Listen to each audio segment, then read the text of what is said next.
Falanqaynteena maantana waxaan ku eegaynaa kulankii xiisaha iyo xamaasadda lahaa u dhexeeyay kooxaha Manchester United iyo Liverpool.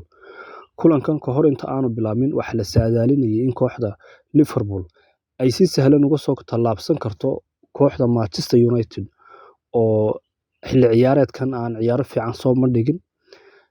Marka sidaa awgeed waxa la saadaaliyay in kooxda Liverpool ay si fudud uga soo bixi karto isla markaasina ay u gudbi karto wareegga afar dhamaadka ee koobka FA Cup-ka Ingiriiska.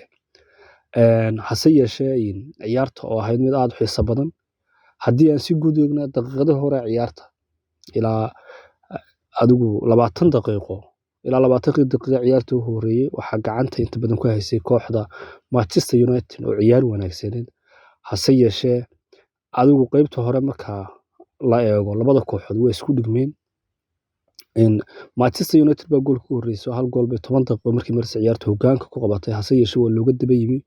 oo 2 gool ayaa loogu bedelay. Qaybta hore ciyaartuna saas ay ku dhamaatay. Isku soo noqodka ciyaarta marka ciyaartu ka harsanay 10 daqiiqo ayay kooxda Manchester United kubadda soo gashay. Inta kale waxa gacan haynteeda, maamuliddeeda, farsamaynteeda iyo waxba hayay ciyaaryahanada Klopp kuwaas oo markaa la saadaalin magaranaysa Manchester United aanay waxba u oolin meesha. Hase yeeshee kubaddu way isbedeshaa. Xalayna tababaraha Manchester United waxyaalo badan buu sameeyay hore u sameyn jirin oo difaaci oo dhan buu la baxay weerarna wuu soo wada geliyay oo bisaa ku saaray Lindelof ku saaray Varane buu saaray intaaba wuxuu ku soo geliyay weerar marka wadarkiisa inuu magaranaysa doonayo inuu wax meesha kala tago iyadoo si dhamaanaysa ciyaartu ayay waxay keeneen goolka barbaraha oo 2-2 ciyaarta noqotay waxaana lagu daray waqtiga dheeraadka ciyaarta loogu talagalay oo 30 daqiiqo ah labada kooxood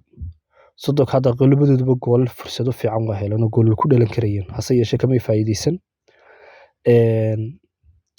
waxa uu suurta gashay kooxda Liverpool inay goolka saddexaad keento inta wixii ka dambeeyay waxa la saadaalinay in ciyaartan ay gool ku laadiyo iyo rikoodhayaal tagi doonto hase yeeshee ma noqon oo kooxda Manchester United oo xalay intii dambe waliba Liverpool xoog ugu socotay